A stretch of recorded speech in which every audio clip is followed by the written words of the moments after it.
Yes, people. How are we all doing? Welcome on back to the channel for what is my Liverpool mid-season review. A number of topics to discuss today, a number of debates to be had, really, about certain things. If you're new and not ready, make sure you hit that like button, hit that subscribe button, you are turning on notification bell so you don't miss any more content. If you want to support the channel, become a member. It is down there in the, I don't know exactly where it is, but it's somewhere down there. Click that, become a member of the channel, helps me out, gives you access to more stuff. You'll love to see it. But it's been an interesting start to the season, hasn't it? Especially from where I thought we would be. It's been a very, very interesting start to the season. We sit at the top of the Premier League. Liverpool, top league. Liverpool, top league. All that lovely stuff. Did I expect us to be there? Absolutely not. Absolutely not. Did not expect us to be there, but I'm very happy we are. I am very, very, very, very, very happy we are. And there's a lot to discuss today. Let's get through some of these comments first, though. Big was my guy Kingsman. Big was my guy You're Alisson, Trent, Canati, Van Dijk, Robertson. Is this what I'm going for? Is this what you think my team of the season is? We'll see. We'll see. Big was my guy Tucker. Yeah, A-listers on at the same time. I literally had no other time to get this stream going, but who really cares? Big up your Raj. Arsenal fans really think Jones will leave Liverpool for Arsenal. I know, lad. You know what it is? This is like vindication for me. For the amount I battled for Curtis Jones to get his recognition, to now finally see it come into effect, it's like vindication. It's beautiful to see. It's a proud moment in the Tom Little channel history. Player of the season for me is Alisson. Keeps us in games. Game season is Tottenham away, even though we lost, we show fighting desire. And disappointment of the season is Nunes or Diaz. Fair enough. Let's see if I agree with them. And make sure to get your stuff in there as well.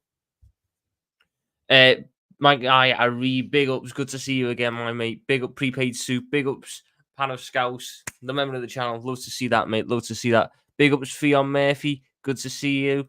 Big ups my guy, Ravi. Having to stream because the sound made him feel bad earlier. Big ups my guy, Harry. You said Van Dijk team player of the season. He's in the top 4 for that 100%. Tommy might know my last stream. I said we could never win the league with Endo as our main DM. I held my hands up. I was wrong, and I'm happy he's proven me wrong. That's all it's about, mate. It's all it's about. I will always say this. I've had my fair share of clangers, as many people know. If you can hold your hands up and just say, yeah, I was wrong, and don't get bothered by it, that's all it's about. We're never going to be always right about football. That's what it is. We're never going to be always right about football. That's why we love it. If it was predictable, we wouldn't love it how we do. I'm happy to be wrong. I'm happy to be proven wrong. It's what makes it fun. Tom, would you still start Diaz over Jota? No. Big ups, my guy, Drunk Vigo. Tom pronounced my name right, get in. You're welcome, Fionn. You're welcome. I'm going to struggle with this one. Mihaly Gulyas. Let's hope I've got that one right.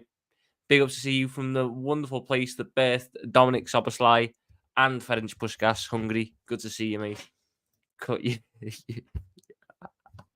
Lad, it's fine. It's just in that awkward phase. You know when you're trying to grow something else and you're in that weird awkward phase where it just doesn't really sit right. But yeah. Why did I not start Diaz over Jota? Because Diogo Jota scores football goals and we need football goals to win football matches. But let's get into this. I've got a number of categories here. I went to Twitter as well to get some of your thoughts as well. So while we're on the stream, if you want to go onto my Twitter, it's the same as the channel. It's at Tom Little with a 1, and there's a little underscore next to it at the end. If you've got any other categories you want to see, chuck them in the comments here, or go onto the Twitter and chuck them in the replies there. But let's see if I can share the screen properly. This one, please.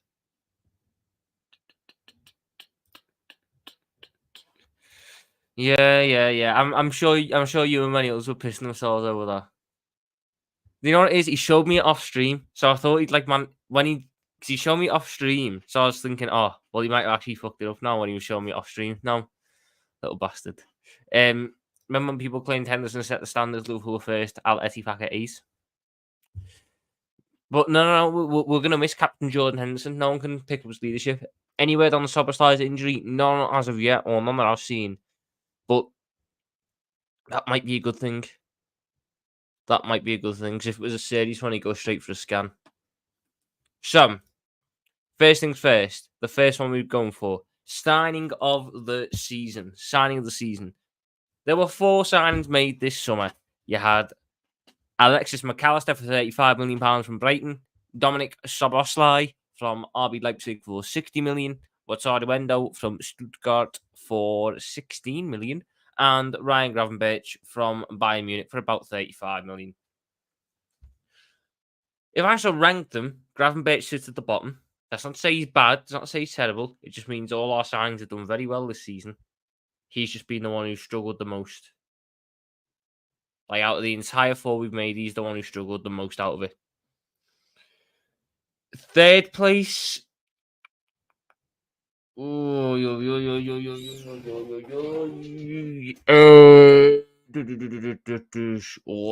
I'm splitting these with hairs right now. All 3 of these are there to be right at the top. But I'm going to go for McAllister in third. I'm going to go for Mackin in third.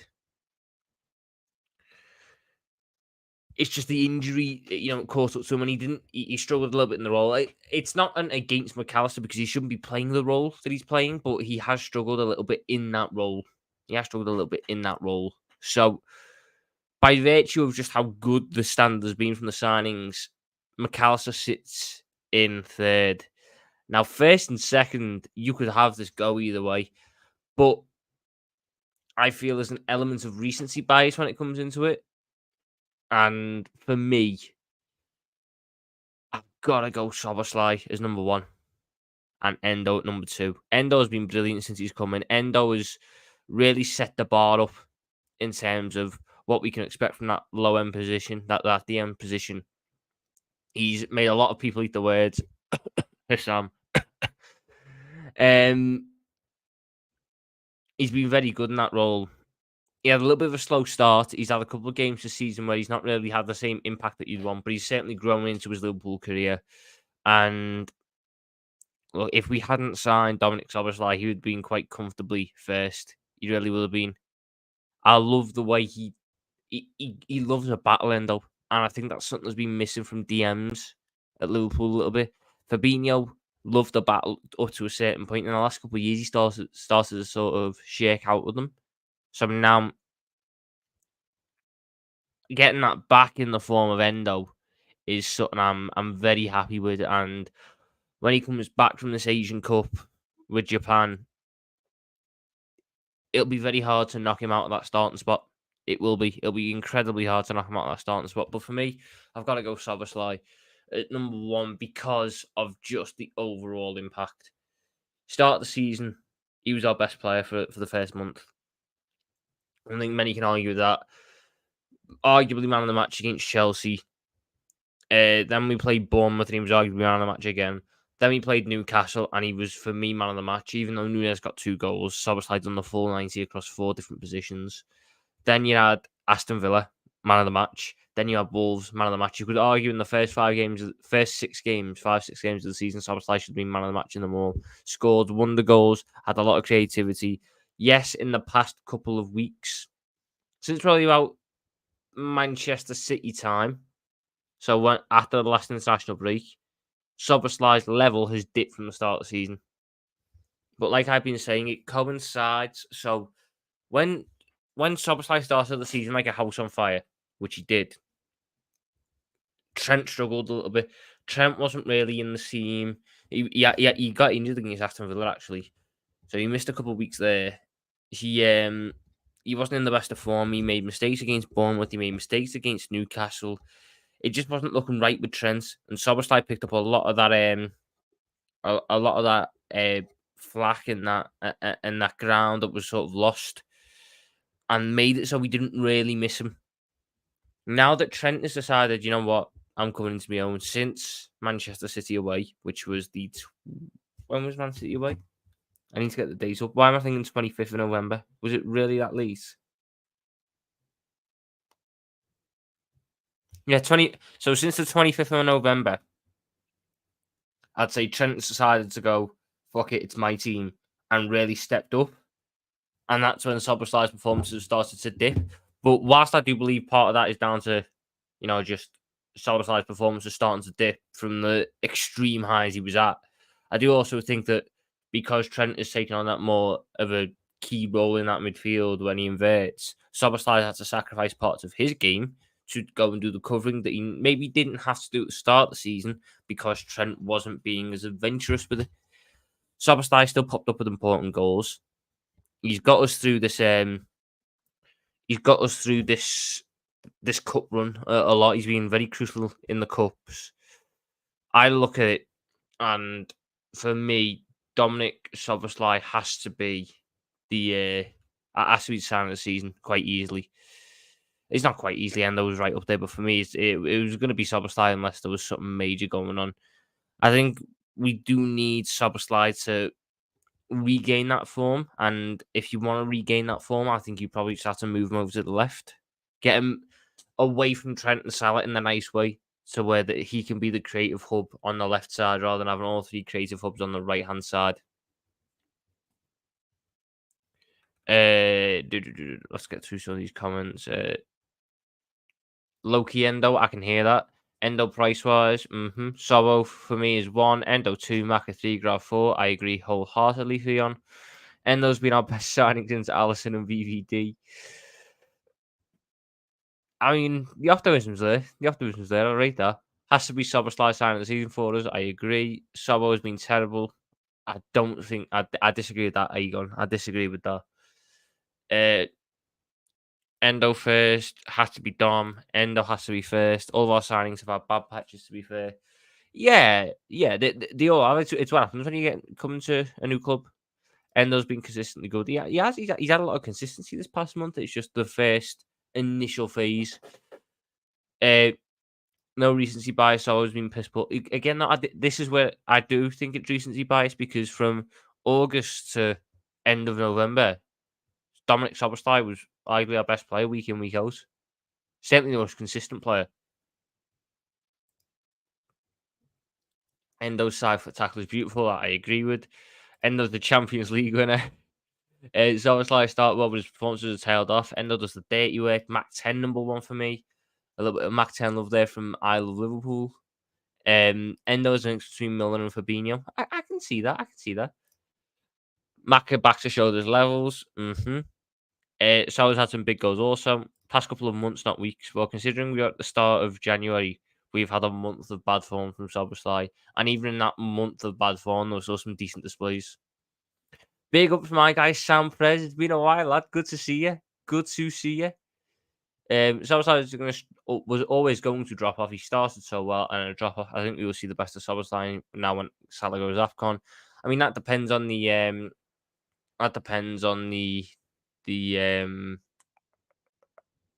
severity of his injury. I like this awards thing needs a tierless backdrop though. Well, wait till you see what we got coming. Dom suffering between Salah and Trent. Yeah, it's natural. It's natural when you got two of the best players in the world around you. You're always going to have to bite the bullet. Hassan motivated Endo. Big was my guy Kai as well.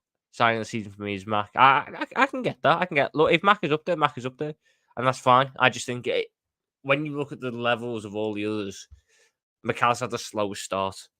But that's not due to him not being good. Again, this isn't me saying all of our signs have been good. That's the thing. All of our signs have been good. I Revan to stop posting. He had a new job. He's had fucking issues with his Wi-Fi for ages. He'll be back soon. Don't worry, lad. You'll get more Redmond roundup soon. Don't worry about that. But I do know he posted on TikTok last night. So if you want your little fill of James Redmond, go check out his TikTok. He just started taking the piss because that's what Redmond does best. Even when Tobo was playing poorly, his work rate is immense. That I agree with. He's not a bad signing, but I was expecting more, to be honest. Again, though, can you expect more from that position because of who's around him? We can't have all three of them flying up because then there's no cover. Someone's got to bite the bullet.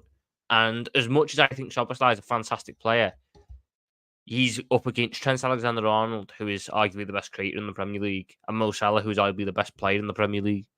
He's always going to have to become third fiddle to that, and that's fine. I thought his defensive work rate Monday was fantastic. The one thing you'll always give Szoboszlai is that work rate, that defensive work rate, and the effort never drops, which is a massive, massive thing. Big up Rapstar as well.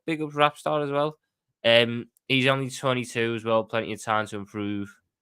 Output-wise, definitely. But again, no, output-wise, Salah is the main go-to guy on that right-hand side.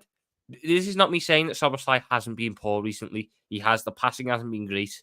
But when you have Trent behind and taking set pieces and Salah in front, getting basically all the play from open play, he's going to have to bite the bullet, and those numbers are going to drop, especially with the role he's playing, where he's less involved in certain attacks because he's got to cover for Trent. We wanted Szoboszlai to be more, which is fine, but you've got to understand his place in the system. I think that's the big thing we've got to understand here. Salah arguably the best attacker in the best player, though. I believe he is. I believe it's him. It's between him and KDB. If you want to go KDB, you go KDB. I've got no complaints. Szoboszlai was class for Leipzig. He played right mid or advanced center, course the new league, and he's young, proper like him. I mean, it's between him and Maddison, isn't it? Don't think Donald's got any to do with playing with Trent and Salah. He's just not performing well enough. He's misplacing the pass, etc. Late down the line, better chemistry will work. Again, though, I can hear that point. I do think part of it is that. And part of it is just he's not been playing very well recently. Sometimes football is a simple game. He's just not been playing very well, which I do agree with to a certain point. So I can understand that point. I can understand that point. Would you go strong for Arsenal in the cup? Relatively. I saw your tweet upon this year for you to upgrade in content creation. I know you'll do it, no doubt. I appreciate that, Sam. I appreciate that. Tom, that was a system merchant. For God's sake, don't be lad. You're funny. Anyway, next one up. Player of the season. It's between four players. Alisson, Van Dijk, Trent, Salah. It's between four players. In fourth place. Oh my God, this is so tough. Oh my God.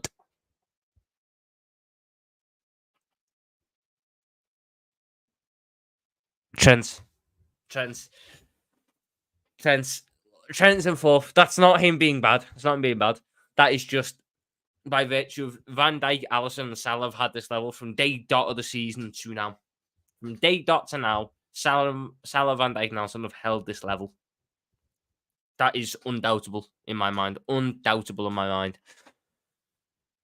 Whereas Trent had a little bit of a slow start to the season. He's massively played catch-up recently. He's been arguably the best player in the league for the past month, in my opinion. Just the level he's put in. But because of that slow start, he can't hold that same level.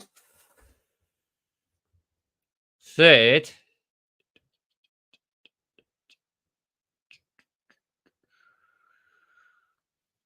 Oh my days, man.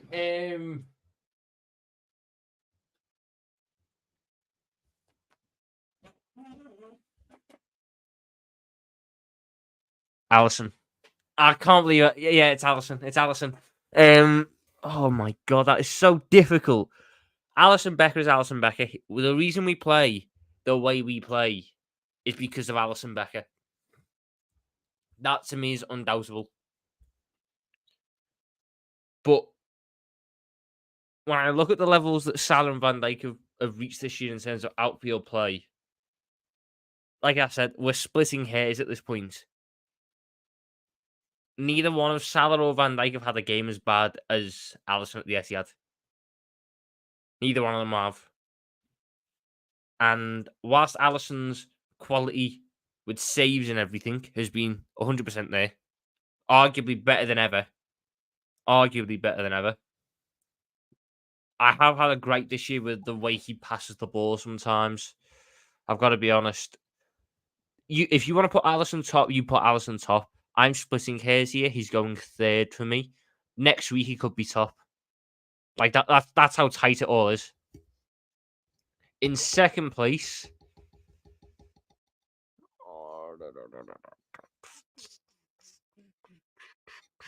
In second place, I'm going to go Salah. And that sounds mad, putting the top scorer and the top assister in the Premier League in second place.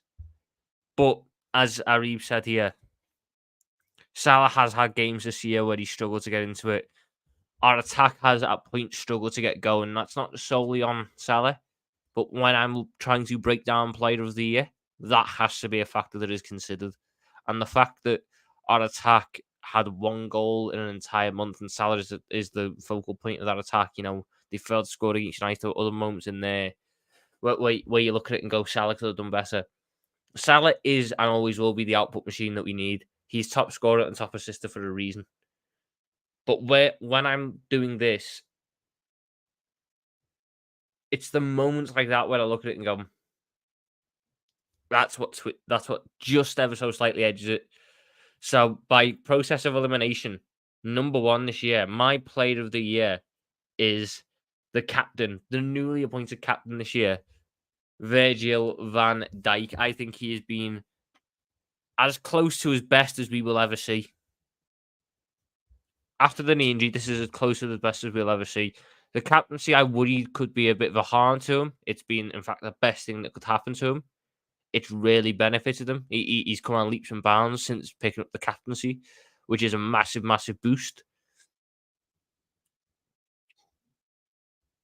I can't remember a bad game Van Dijk has had this year. I've never felt as like he's had so many different partners this year. He's been up against some very good opposition, and he's been so solid at the back. So many good performances, so many games where you're just watching it feeling so confident that you're going to keep them out because you got Virgil van Dijk at the back. So many strikers dealt with, so many opposition players panicked and unable to really get over it. And look, his first year as the out and out leader as the captain, he's been absolutely fantastic. And in a season where there's been lots of debates about everything, about, oh, is Saliba come to take the crown? Van Dijk has basically just said to them all, sit down, shut up, I'm still here. Normality is resumed. And he's been absolutely exceptional. Genuinely, I think Van Dijk has to be in with a shout at Player of the Year in the Premier League overall. Genuinely. To be honest, I think both Salah and Van Dijk are in that conversation. They've been that good. So for me, my player of the season is Virgil van Dijk. Let's see what all of you, man, are saying. Theon goes for VVD. Big ups my guy, Gary Richards. Best players don't consistently have worse possession, passing stats than the size, just saying. Again, though, that some do. I mean, KDB at Man City often has some of the lowest pass percentage because of the risk he takes. It's Trent, for us, often has the lowest pass percentage because of the risky passes you play. Bruno Fernandes at United has a low percentage because of the risky passes you play. Odegaard at Arsenal, low percentage because of the risky passes you play. It's part and part of the job. Has to be Alisson, VVD. I know it's lazy, but Salah. Player season is Endo, Alisson or Mo, Joe Gomez. Endo in all four places. Alisson is the top scorer and top assister in the league. Trent fourth, Salah third, Ali second, VVD first. What film they end up watching today? Fury. Salah, Alisson, VVD, Trent. Salah's stats are better than his performance this year. I can hear that. Honestly speaking, it's VVD. Massive difference from last season, mainly due to VVD back to levels. Trent fourth, Salah third, Van Dijk second, Alisson first. But you could argue Trent finished last season well in the inverse, also VVD could be fourth. This is just on this season, Sam, not taking into account last season. Alisson can realistically be the player of the year every year. VVD looks great again because of Endo. VVD's been VVD again. People say Danny Welbeck is better than Salah, and they need help. VVD had one against Newcastle, and Ali was dodgy against City, but they're all unbelievable, so your point is not wrong. I desperately need VVD to get another PFA. That I agree with. Darwin is the real machine. Big VVD energy. Van Dijk is clear to Saliba, undoubtedly. Start of the season, Salah was unreal. I think some people take VVD's form for granted. Myself never thought he'd be back. He'd be this good again after last year. 100%. We are lucky to have Virgil van Dijk at Liverpool. Liverpool always struggled to find imperious centre backs. beyond Hippier, there hasn't been one. And we went through however many had Skirtle, Sacco, Lovren, Torre, Kyriakos, Aga, uh, Matip came in before Van Dijk. Gomez was at centre back, but you could never find that rock which you built your defence on. My God, have we got one now?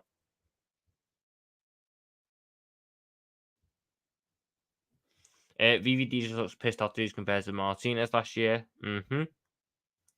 Endo's been our most valuable player after Salah. Gomez, he's played in so many roles that I hear. Salah 1, Endo 2, VVD 3, Alisson 4. Van Dijk's been the best in the world this season. No, he's a joke. Absolutely. James references the band losing the title race blood. VD is playing poorly because you couldn't bear playing with Henderson for another season. Did you see Carragher's analysis on Van Dijk? People need to understand VD only had one bad year, which was last year. Everybody's been the best in the world. Easy. 100%. I think it's wild how Salah gets compared to wings who struggles to get to double figures. Exactly, mate. Salah gets double figures in both categories, and some man can't even get it combined. Our defense is better because it's more balanced. Gomez has had a rob all day. I don't agree with that last part, but I do agree with it's there's a little bit more balance in there this year. So next up is young player of the season. I mean, I'm going. There's one man. It's Jarell Quansah. Jarell Quansah has been fantastic. I knew he was a good player. I watched him in the academy.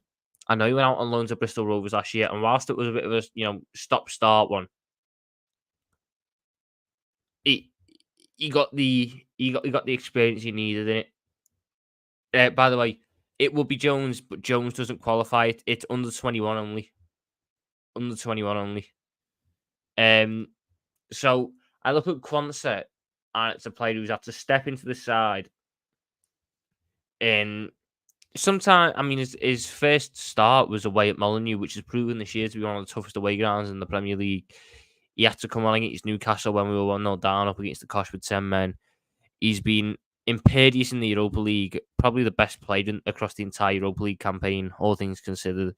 Been vital in the Cups. He's got 2 assists and a goal this year from centre-back, which is a bit mad. There's not many more positive things I can say about Jarell Quansah apart from the fact that he seems like an experienced pro at the age of 20. Like that's how mad Jarell Quansah's been. I would feel comfortable putting Jarell Quansah in massive games this season. That's how good he's been. Did he struggle a little bit against Crystal Palace? Yes. He gave away the penalty. But beyond that, I can't think of a bad performance he's had. Cannot think of a bad performance. He's been absolutely faultless. And you obviously got like Harvey Elliott who could get in there, and Ben Dokes played a fair amount of football at a young age, and you got like the Bradleys of this world and this that, and the other. But it's between Elliott and Quansah, and I just think the highest peak of Quansah has been better than the highest peak of Elliott because Elliott has been a rotation piece mainly in terms of off the bench minutes. It's not to say Harvey Elliott's been bad, but honestly, Jarell Quansah. When just I was talking about VVD and the rock you want at the back, there's been this panic about how you're going to replace VVD.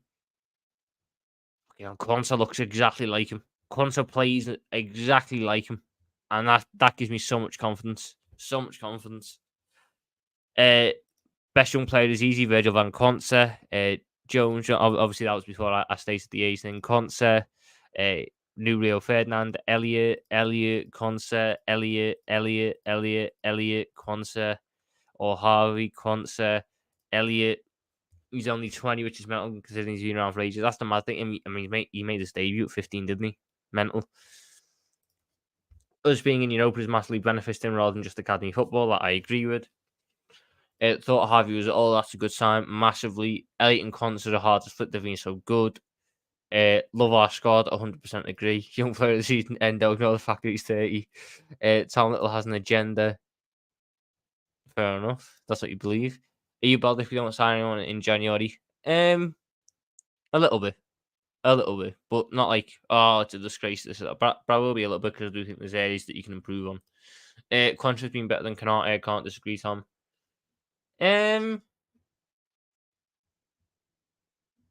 I don't think he's been better than Canati, but I think he's been right up there.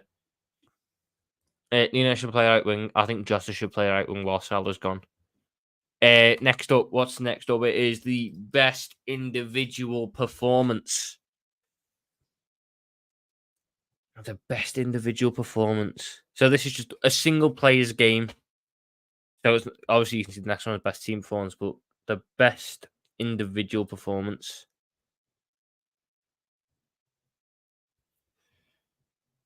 It's a very tough one, this one. Obviously, like the ones that come to your head straight away are like Nunes versus Newcastle off the bench because it was 2 goals in 11 minutes. You got Trent versus Fulham. You've got um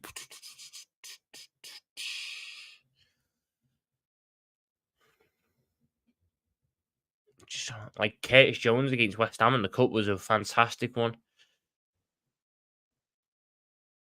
Salah yesterday, obviously missed the pen, but Salah yesterday was honestly ridiculously good. My performance of the season.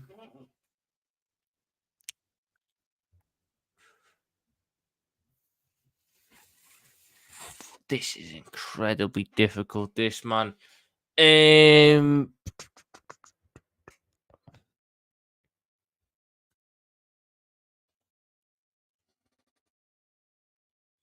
Wow, I did not expect this to be because I've just got so many good games going around me at the minute.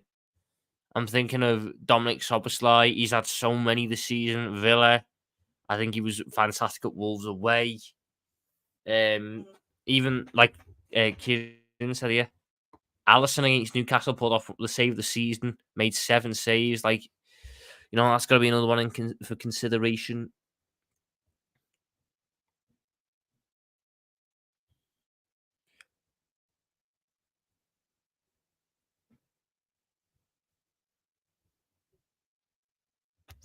Wow. Okay. I think I've made my decision. I think I've made my decision. Have I? Oh my god! Have I made my decision?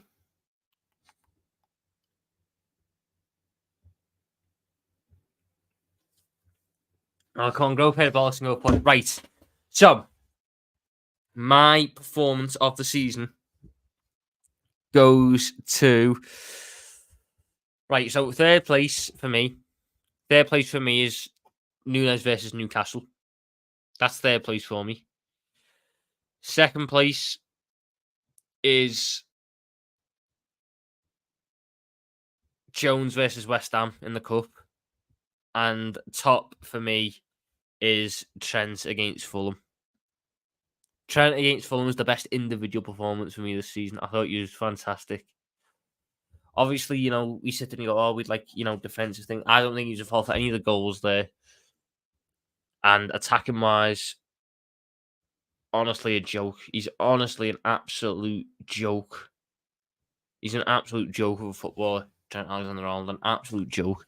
And against Fulham, he was obviously the free kick, the last minute winner. His passing was ridiculous. He created 3 big chances that game, I think. There's not enough good I can say about Trent in that game, and that was really the springboard for Trent to really kick on and show the best form that we've seen from him this season. I'm still on and on about it, but no, that's what I'm gonna go for. That's what I'm gonna go for. Trent versus Fulham. What are you man saying? Then what are you man saying? Szoboszlai versus Newcastle. I can hear that. Nunes, Newcastle, Trent v Fulham, Jones, West Ham, Salah yesterday, Salah against Newcastle, Trent, Nunes, Klopp find this way in the ring. Allison against Newcastle, yeah. Nunes versus Newcastle, Salah, Allison versus Spurs. That's another quietly underrated one. Salah was shite first half. Yes, he lost the ball about 20 times. It's part of the risk, though, isn't it? He's the reason we won the game because he got 3 goal contributions in the second half. Ali, Robbo versus Wolves, another very good game. Canati versus Arsenal. That was one I was umming on about, yeah, but I think the goal he can do a little bit better on. I'll say Nunes against Newcastle just because it felt like a big springboard for our belief. Endo in every game he's played. Jones versus West Ham. Trent versus Villa. Trent Fulham. I disagree. Nunes came on, 2 elite finishes, 2 chances, changed the game, 10 men come on. Again, it's there to me. It's just because he didn't, finish ultimately high. Low-key Jones versus Newcastle yesterday. Endo's become a global sensation.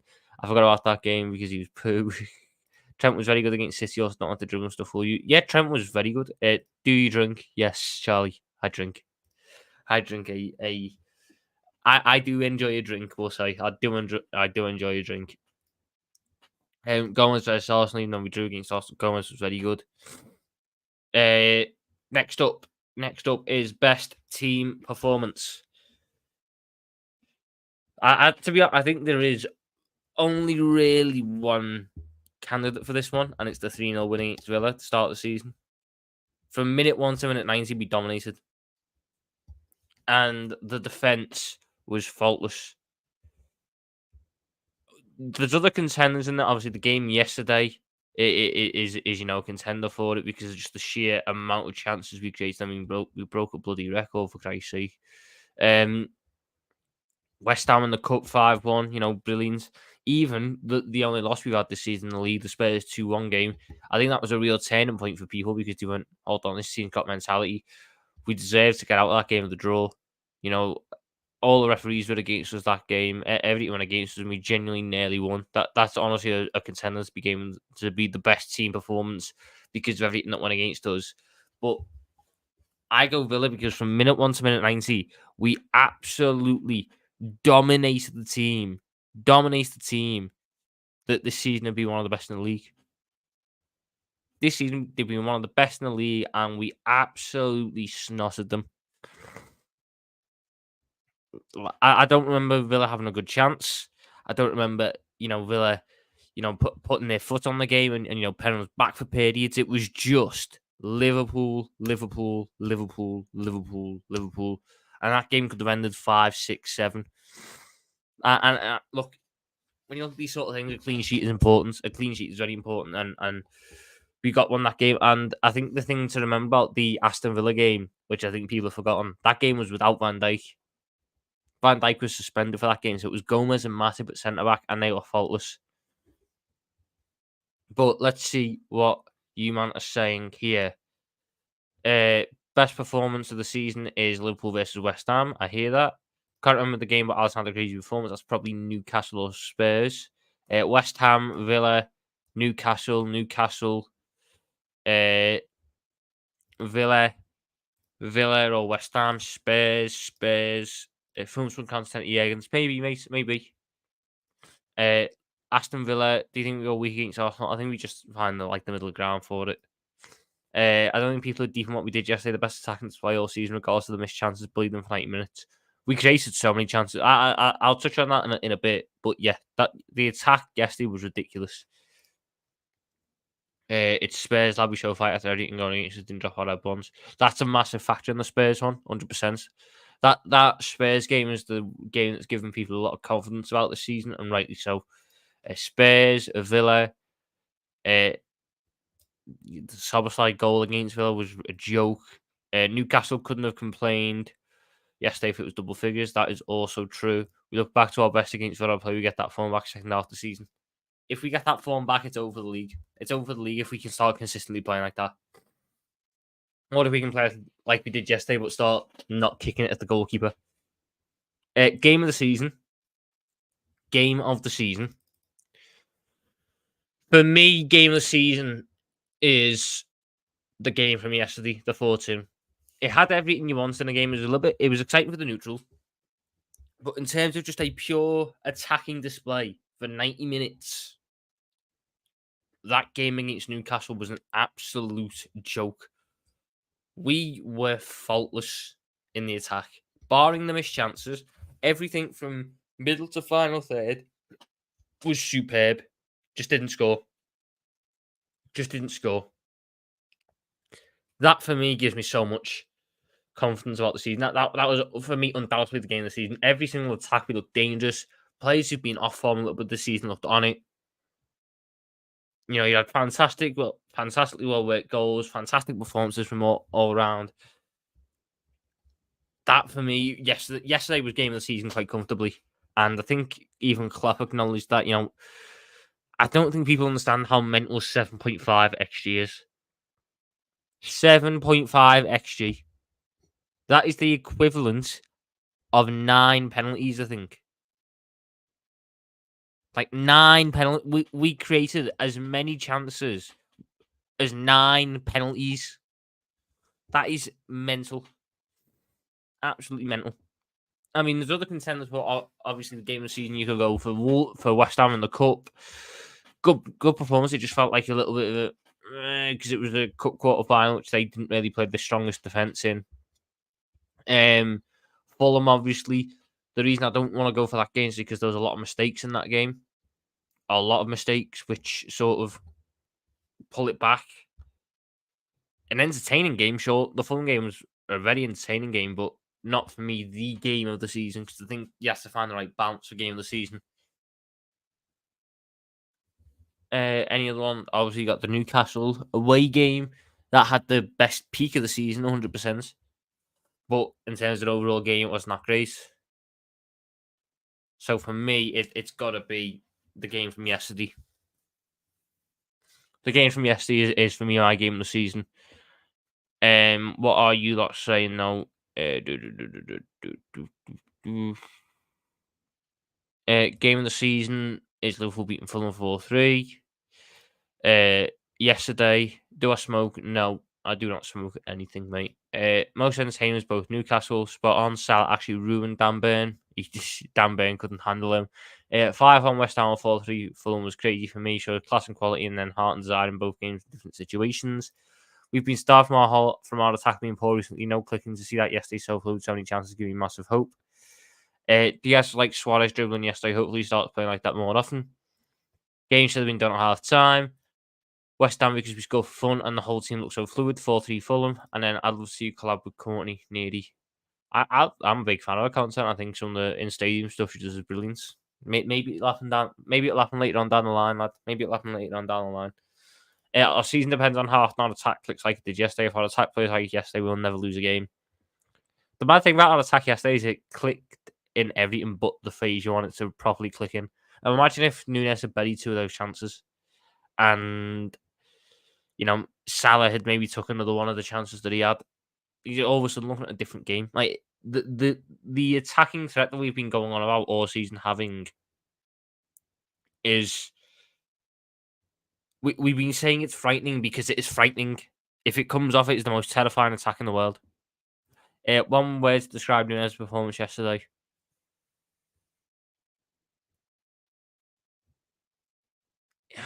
Nearly. That's on nearly.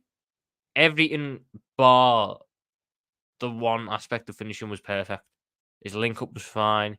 His involvement in the game was fine. I obviously a lot of composure to play the passer style instead of the shooting. It's just he's a nearly kind of guy at the minute because he's not taking the chances. He's just he's nearly there. He's nearly there. Absolutely shocking. That's 2 words. Nunes will never score these chances. Sorry, he's just not that guy. Maybe he never will, but I also think that we need to adjust our expectations of Nunes. If Nunes ends the season with 15 goals, 15 assists, I'd be a very happy man. I wouldn't have any complaints. Diaz after Salah is my favourite front 3. The only change I'd make is probably Gakpo for Diaz, but I can see that one. The Salah goal and the Jota goal through our strikers can cut together. That quick passing and tackling was peak, 100%.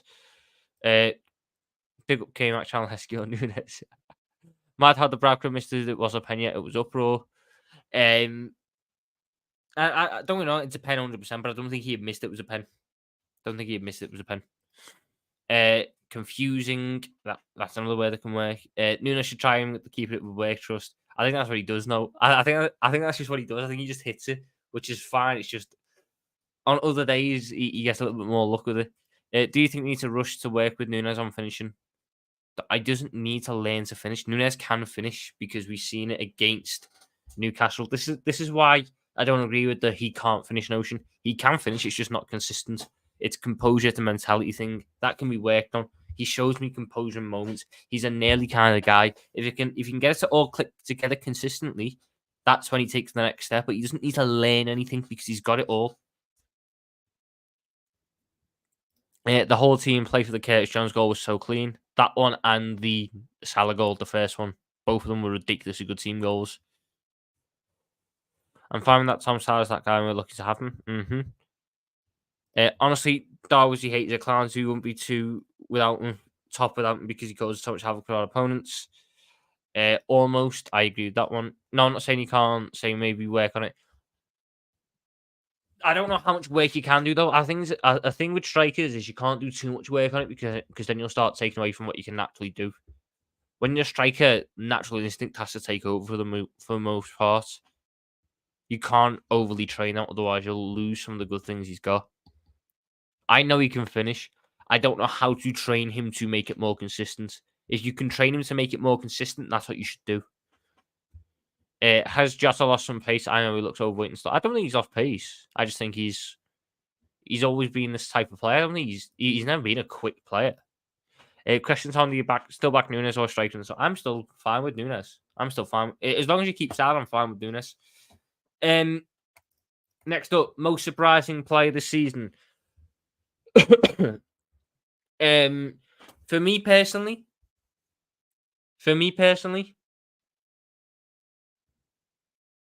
it can only go to one man. I don't know why I was debating it because I rated Curtis Jones highly already. It can't really go to him because I wasn't surprised. He's done well. The most surprising one is Joe Gomez. Joe Gomez hasn't had a bad game this season. Joe Gomez has been fucking exceptional. Joe Gomez has been brilliant. I love Joe Gomez. Ain't nobody like Joe Gomez. Makes me happy. Makes me feel this way. Left back, right back, centre back. He's been brilliant. Absolutely brilliant. Obviously, it's a special mention for Kostas Tsimikas as well. Tsimikas came in and done a very good job, but Joe Gomez has to be on also because of the way that everyone's sort of written him off a little bit as well. Me included, I didn't think he could play centre back anymore. I thought he was exclusively full back. People were saying to sell him in the summer if we got 30 mil, we let him go. Right now, if someone offered me 60 mil, I'm not selling Joe Gomez. I think he's exceptional. He's been brilliant, absolutely brilliant. Even when he's had to do the inverted role, he's been brilliant in that. Joe Gomez, 100%. Endo deserves a mention. Elliot maybe can get a mention, even though I already knew what Elliot had, so it's not really a surprise to me, but it might be a surprise to you. So if you want to put Harvey Elliott in there, that's 100%. But for me, my three most surprising players: Joe Gomez 1, Kostas Tsimikas 2, Endo 3rd. 100%. And obviously, other people will put Curtis Jones in there. I won't put Curtis Jones as my most surprising player because I knew what he had. I knew what Curtis Jones had. I knew what he was. I couldn't be surprised by him doing what he's doing.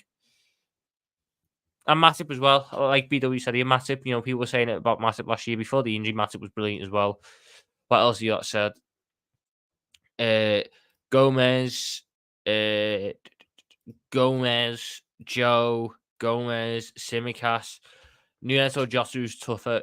Probably Nunes, Josu's better in the air, but Nunes is tougher. He's more physical.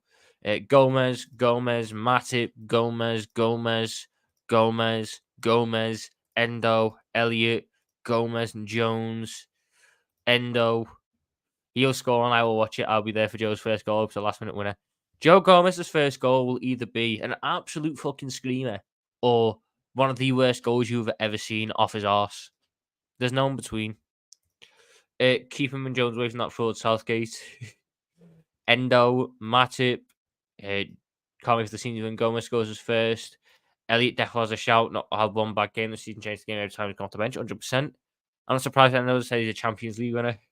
Quants would be good also because I've never seen him play. Do I dance? No. Remember Crouch saying when he went 14 games not scoring, kept working. Eventually, he got lucky and they just couldn't stop. Peter Crouch's first goal was horrific. It went 50 yards in the air. It's taken 2 deflections. It's nearly been cleared off the line. I think it was an own goal.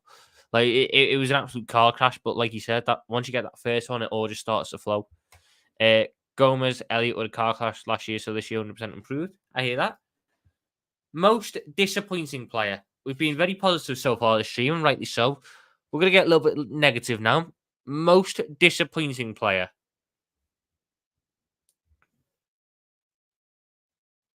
For me,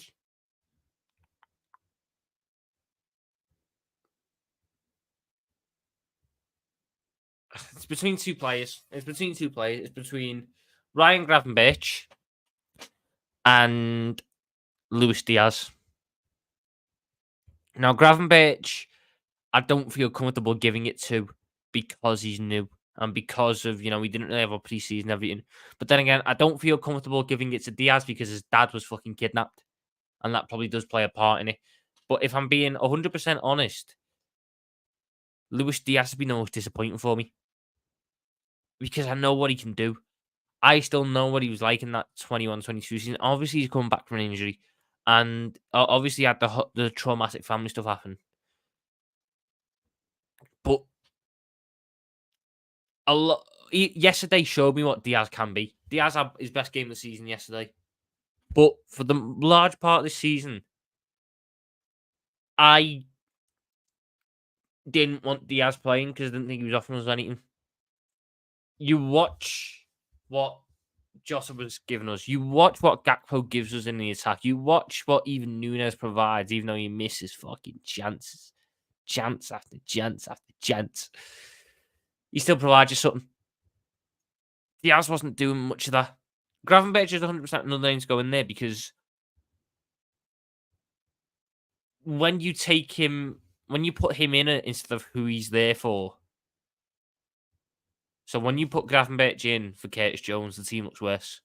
Is that a knock on Gravenberch, or is that just he's not Curtis Jones? It's something that only you can decide for yourself.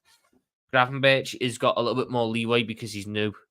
But there are certain things with Gravenberch that do piss me off. I do think at points he's lazy off the ball. I do think that at points he takes too long on the ball. A lot of the things that we beat the stick with Ryan Gravenberch, with Curtis Jones' story about how his decision making wasn't great. He passes when he needs to shoot. He shoots when he needs to pass. I think Gravenberch have the same sort of things. But for me, just because I expected more from him this year, we had 26 back off the injury. I'm going to have to go Diaz as my most disappointing, but I think he can turn it around 100%. 100% he can turn it around. As can Gravenberch. Was Guy another person anyone else off yesterday? Grav, Nunes, can StreamYard, Oh, don't do this.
Hello, we're back. Thank you, Wi-Fi. Embarrassing me in front of all these lovely people. Shocking. Well, back out. So we were at Nunes, Wash Torres or this Nunes, Diaz or Kelleher, Grav, Diaz or Kelleher, Diaz, Grav, Nunes, Gakpo, McAllister or Grav, Nunes, Diaz has excuses, Grav has just been crap. Can you be disappointed in Nunes if you never expected any good from him? Macro only recently just started putting a few decent performances. It's Thiago. How are you this injured? Am I allowed to be disappointed in Thiago? 100% you are. 100% you are. Grav, when Diaz got taken off, we were tied 1-1. Grav has been excellent in moments like Man City. Sadio Mane was so much better than us for us than Diaz. Diaz knows he hasn't been up to it. He was emotional last week coming off yesterday. He was back to his brilliant best set of defenders. I agree he was fantastic yesterday. It's when the striker isn't getting into position for a chance that we should worry. I like Grav. Do I rap? No. Neville is a bell end. Diaz cut the Wi-Fi off. It's too early for Gravenberch. I get that, Charlie. I get that. That's fine. You like my J Trevor Wi-Fi? Oh, mate. And my team of the season, my best 11 of the season, team of the season, sort of thing. Alisson, Trent, Canate, Van Dijk, Simicast, or Gomez. Oof. I'm going to go Gomez, you know. I'm going to go Alisson, Trent, Van Dijk, Canate, Gomez, Endo, Curtis, Soboslai, Salah, Jota, Nunez. But even then, do I go and take Nunez out and put Elliot in? They're like little changes that you can make. For me, though, I'm going to go for that. So it's Alisson in goal, Trent at right back, Canate and Van Dijk at centre back, with Gomez at left back, Endo at DM, with Soboslai on the right, Curtis on the left, Salah right wing, Jota left wing, Nunez up top. That's my Liverpool team of the season so far. Maka is a little bit unlucky to miss out. Elliot's a little bit unlucky to miss out. Simicast is unlucky to miss out. But, you know, this is what happens when you have so many good performing players. You know, certain players are very unlucky to miss out. For me, that's been the players who've impressed me most this season. That is my team of the season. Let's get... Oh, just bit me tongue then. Ow. Let's get through some of these comments and see what other people want. Most improved player. And that's probably got to go for Joe Gomez or Harvey Elliott. Most improved player is Joe Gomez or Harvey Elliott. Best performance off the bench is Nunez at Newcastle. Goal of the season. It's between two for me. Maka versus Fulham was just a rocket. And one that I seem to think has gone under the radar a fair amount. Probably because it was so early on in the season. Diaz against Bournemouth. The technique with Diaz against Bournemouth to flick it up and then over a kick it is ridiculous. And I don't think that goal gets anywhere near the credit it deserves. It was a ridiculously good goal. Next academy star coming through. Just going off the top of my head, that's Trey Nyoni. Trey Nyoni has been fantastic for the youth squad. There's a young lad called Neil Dans. Is it Neil? No, Jaden Dans, I think. Is Neil or Jaden Dans? I've got, he's a young striker who's done very well for us. There's a centre-back as well who we signed from West Ham this summer. I can't remember the name of right now, but he's been very good as and when he's played. So they're like my picks. Worst ref decision.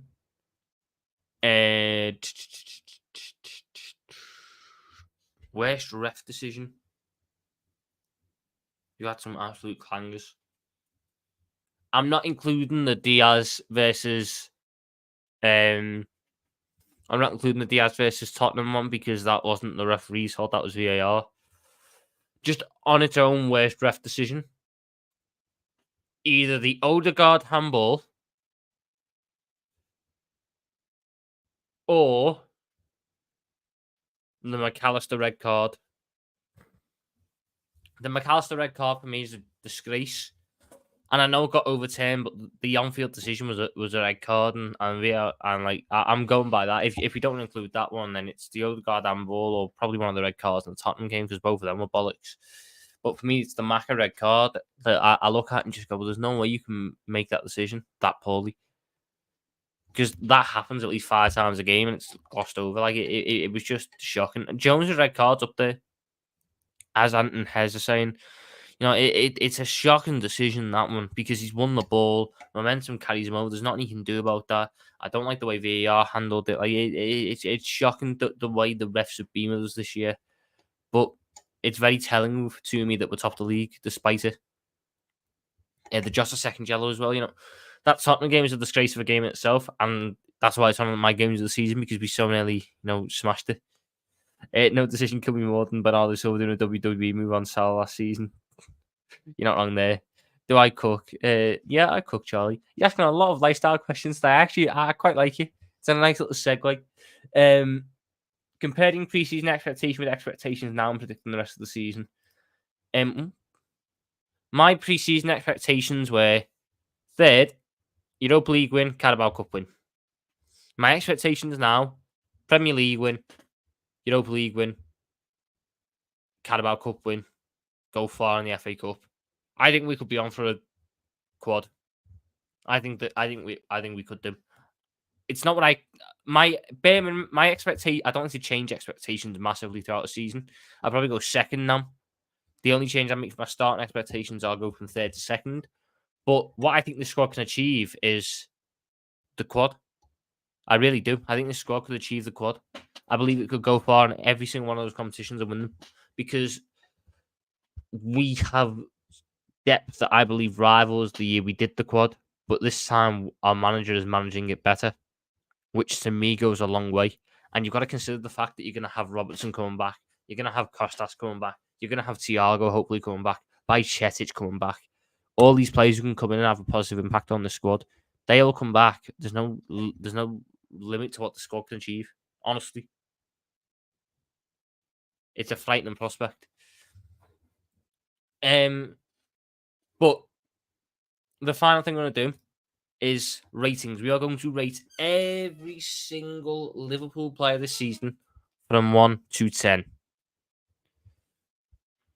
And we are going to start with the holy goalie, Alisson Becker. For me, he goes right there. He's been a 10. The game he was crapping, it didn't cost us. He actually made 2 massive saves in that game, which, stopped it being a Manchester City win. Other than that, every other game this season made massive saves to keep us in it. Like I said earlier, we only play the way we play because we have Alisson Becker in goal. Fact. Stone cold fact. He is the system. Alisson Becker is the system, which might sound a little bit mad to say the goalkeeper's the system, but Alisson Becker for Liverpool is the system. Next up, we are going to go for... We'll get the other goalkeeper out of the way, Queeveen Kelleher. Well, it's actually... I'm gonna put Queeve for... Because I have high... I know Queeveen Kelleher is a very good goalkeeper. And this year, there's just been more mistakes than usual. And this year, the passing has been brilliant. But in terms of the shot stopping and the... it's just not been at the level it has been in the past. And it's an interesting one because maybe he should have moved on the summer. Even though, I'm glad we kept him because I do think he's better than what we would have had in place of him.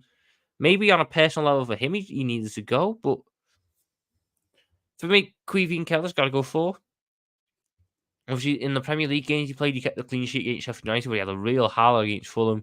In the Europa League games, he struggled a little bit in certain Europa League games. And in the Carabao Cup, there's been 1 or 2 moments where he's made mistakes there. You just look at all that, and it's not been the season that Queeveen's had in the past, sort of thing, should we say. Next up, we are going to go for Ibu Konate. Now, for me, Konate's been an 8. Been an 8. You could argue 9. He just hasn't played as much as I'd want for someone to be a 9. A 9 has to be a regular starter, and he's had injury problems this year. Matip was, Matip held that spot ahead of him. Matip was the starter. Konsa's been getting minutes. Konate, whenever he's played, has been good. Konate is a very good player.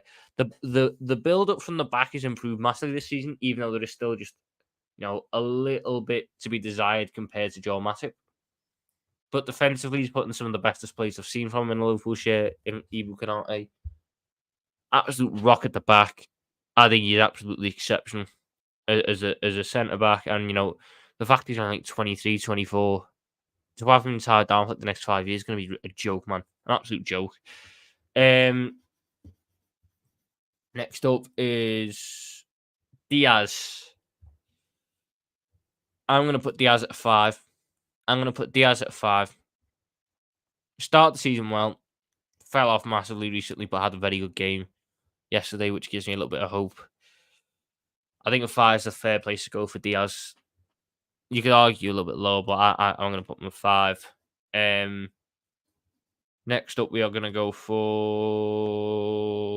we'll grab Ben Doak and we'll put Doak at 5 as well. I just think this has been a bit of a baptism of fire sort of thing. Baptism of fire for Ben Doak in terms of the minutes he's had to play and everything, and the level of opposition. You know, he's a good player. He's a very good player, and he's had a lot of bright moments.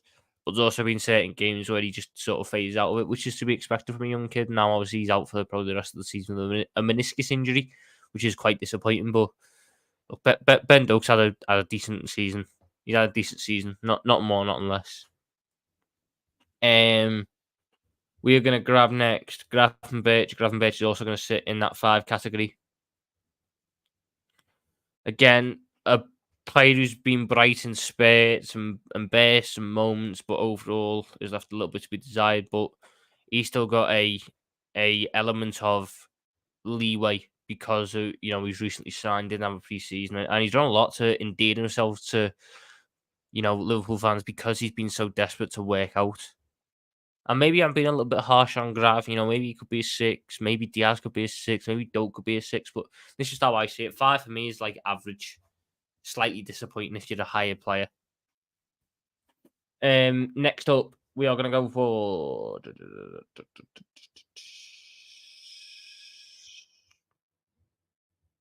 We'll grab Endo, and we're going to put Endo in the...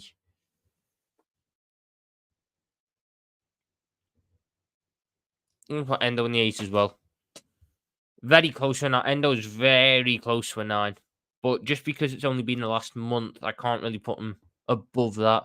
There was a number of games this season where you've looked at Endo and went, could be better. But in the past month, he's been exceptional. And it sort of balanced out. If you're asking me to rank him before December, he'd probably be around there. Now he's up to there, close to being there. But for me, Endo just has to sit in an 8 now, just because he's only really come into the side being regularly started in the past month. We're going to grab Harvey now, and we're going to put Harvey in the 7. Just because it's been limited minutes and cameos and everything. He's been right in those cameos, but he hasn't really had the amount of starts that you'd want. And in certain starts, he hasn't, lit the world up. In other starts, he's been smashing it. But I think 7 right now is just a fair place for Elliot until we find until we see a little bit more of a consistent run of games. If obviously, because that Salah's going AFCON now, Elliot could jump up to there. But for now, mid-season point, Elliot's there for me.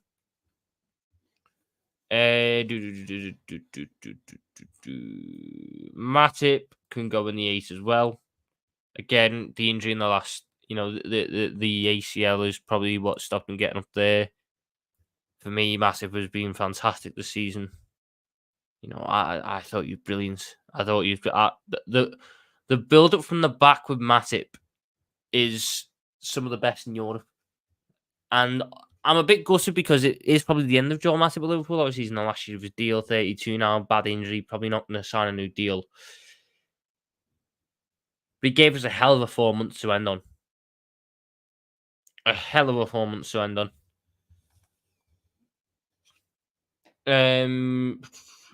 Who else?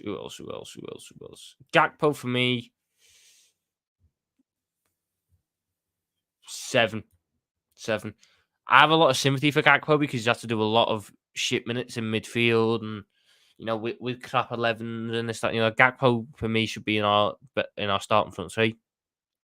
He's a very good player, and hopefully by the end of the season we're putting him in the 8s or the 9s because I know he's got all the ability for that, and he's shown it in glimpses and spurts this season. Next one up is going to be Joseph Gomez, who's going in the 9. Joe Gomez is going as a 9 out of 10 this season. Everywhere he's played, he's been pretty much faultless. Everywhere he's played. Right back, left back, centre back, in tough situations, in nice situations. Gomez has been fantastic. Absolutely fantastic. He's won a lot of people over.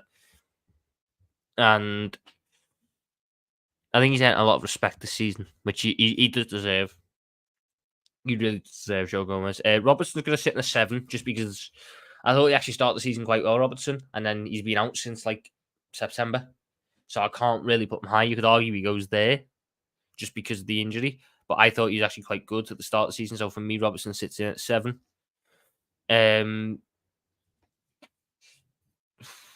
Simicast is an 8. Simicast is an 8. Now that might shock a few people because he was very good, but I remember the start of that run. He was making mistakes. I remember to lose. I remember in the cups. I remember, in the first couple of league games, there were mistakes getting made, and sometimes we bailed them out, sometimes we couldn't. But he hit a turning point and was fantastic until the broken collarbone. For me, he sits in the 8 as well. Another player who sits in the 8 is Gerald Quansah. Fantastic this year. Really, really staked a claim in this side. Again, can't knock it. Van Dijk goes in the 10 category. It's Virgil van fucking Dijk. Let's be serious now. Another player who goes in the number 10 category is obviously Mo Salah.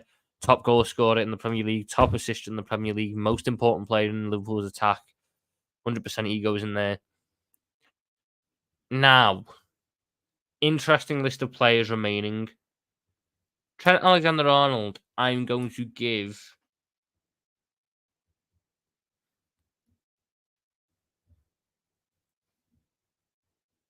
I'm going to give him a 9.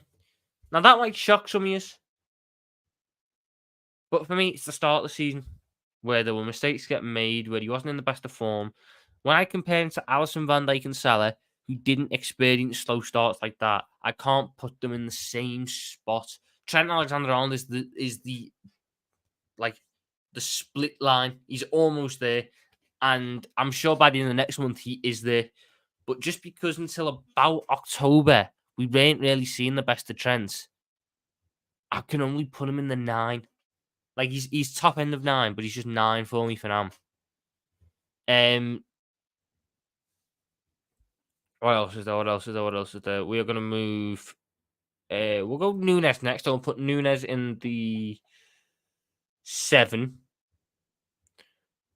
He's got 16 goal contributions this season, and he's got, 22 big chances missed. Nunes is ultimately a nearly player. Nunes could go there. He could go there. It's a very sort of, interesting one where you put him. Me personally, I'm going to put him there, but if you want to put Nunes up there, I really don't see any complaints or arguments or issues with it. It was my guy Tucker. Good to see you, mate. Alias is finished. Who's up next? Maka.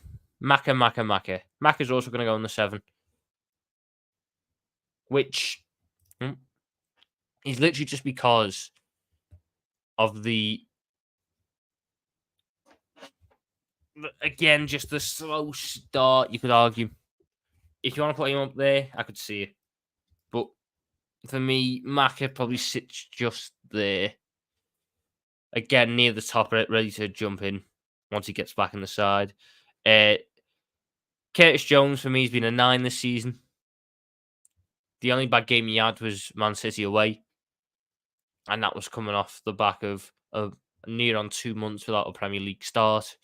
Every other game, he's been brilliant. He sets the press. He sets the tempo. He keeps the ball. Curtis Jones is arguably the most important player in this midfield. And I'm glad he's finally getting the respect he deserves. For me, Curtis Jones sits in at number 9, alongside Mr. Dominic Szoboszlai. Signing of the season. Obviously, the last month has been a bit of a dip. I don't think it's been as bad as it's been made out. But for me, Szoboszlai, signing of the season, start the season like a house on fire, was our best player for the first month or two. Has settled into more of a medium range, but it isn't enough to knock him down to an 8. A player who does sit in at number 8, Dom, is the final player on this list, Diogo Jota. And again, it's just injuries. It's just injuries with Jota that prevent him from getting higher up. He's just, when we needed him, he wasn't there. And that is always going to play a part. Diogo Jota is Diogo Jota. We know what Jota is. He's the best finisher at the football club. And if we can keep him fit for the rest of the season, we can... There's no telling what we can achieve because you have the best goal threat off the bench, arguably. Because who knows if he's going to start or not. But for me, Justice sits there at number 8. That is my tier list, people, for this season. Now, I'm going to basically nick an idea off of Sam for the last 5 minutes of the stream. If you want to super chat and change any of these rankings, any of these positions, you want to put Nunes up to an 8, you want to send who else? If you want to send, I don't know, Soboslai down to an 8, if you want to move Trent to a 10, all this sort of stuff. If you want to send Nunes down to a 6 or something, you want to send someone up, get in there with your super chats, let me know. And I just want to hear from you, man, right now. What do you think we can achieve to end the season? What do you think we can achieve to end the season? Do you think that we can win this Premier League title this season? Is that your expectation, that Liverpool go on to win this Premier League title? Because whilst it's not my expectation, we can go on and do this. Liverpool Football Club can 100% go on and win this title. There's no doubt in my mind about that. You watch the way we play. You watch the numbers that we put up. This is a side that could go there. And it's not what I expected to be saying at the start of the season. But my God, am I very happy to see it. My God, am I very, very, very happy to see it. It's such an interesting thing. Exactly like Dominic said, we can achieve everything. When the players were saying that this season, people were sort of, brushing it aside, sort of going, yeah, whatever. Now people are starting to believe. But we've had Salah saying it. We've been having Trent say it. Van Dijk say it. Soboslai say it. Everyone believes it. So I think it's time for fans to start getting on the train and going, you know what? They might be onto something here. They just might be onto something. I think we need to have another forward. I can hear that. 100%, I can hear that. If we do not fuck around in Jan, I demand a quad. Strong beliefs. Well, you know what? I can understand it. I can understand it. Or everything except the FA Cup. Europa, Prem 50-50 in Carabao for me. Don't see the FA Cup happening. I get that, Sam. I get that. The FA Cup is a tough one because you got Arsenal away. It's a big game coming up at the weekend, that one. But if you get past Arsenal, I don't see why you can't do it all. I really don't see why you can't do it all. Is there a better side in the country than us at the minute? That's the big question. Is there a better side?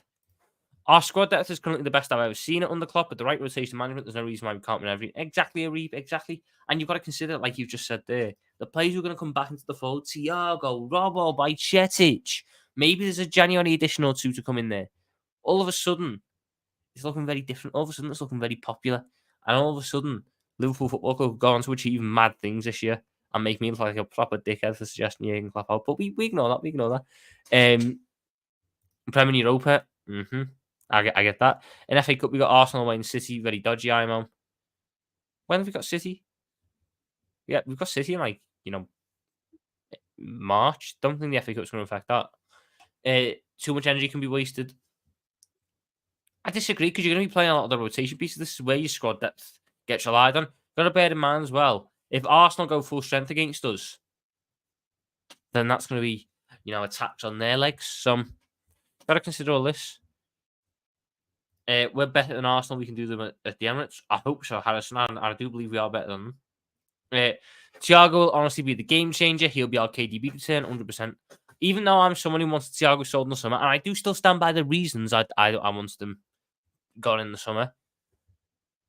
Now that we've got him here, if he's able to come back and provide the levels that he's shown, it's such a massive boost. Such a massive boost. But I will always sit there and go, we should have had it earlier. We should have just spent money elsewhere. Next season, UCL, Tom, when Liverpool Football Club is in the Champions League, Liverpool Football Club has a chance of winning the Champions League because Liverpool Football Club have European heritage. That is the most important thing when it comes down to these discussions, these debates. European heritage. Liverpool Football Club have that in abundance. Liverpool Football Club always have to be a threat in the Champions League. If you get Thiago fit for the rest of the season, we will win it all. I like that idea. You got to have Bajcetic in the mix as well, Robin. Oh, it's the potential for this season is ridiculous. By the way, people, we can get City. Yeah, but City could also go out in an early round, maybe. And you know what? If we get City in the FA Cup, we beat City in the FA Cup. That's how it is.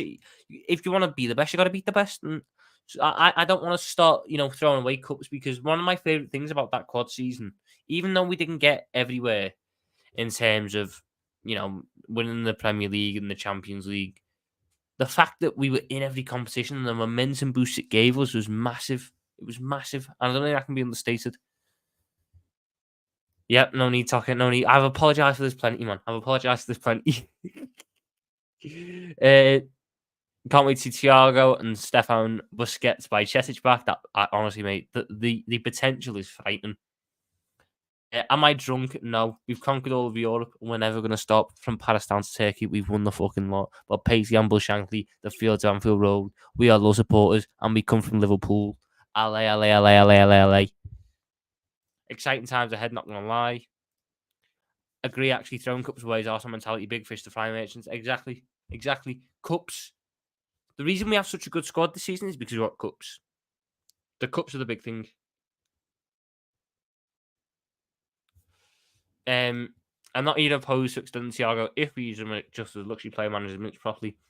My only counter to that is buying using him as a luxury player and he's getting about 2 injuries a season and missing about 10, 15 games a season anyway. So there's only so much you can do with him. It's just this fatal flaw. If you want to accept that, you can accept that, but I just don't think it's worth it. I've had enough of injury-prone midfielders. I've had enough personally. But people, but I'm going to call it there. That is how we end the season. That is my mid-season review done. Liverpool are going to win the bloody lot. I'll be back tomorrow. I'll do a little bit of a news stream tomorrow, maybe around midday, maybe a little bit later. Talk about, what signs we should potentially bring in this January.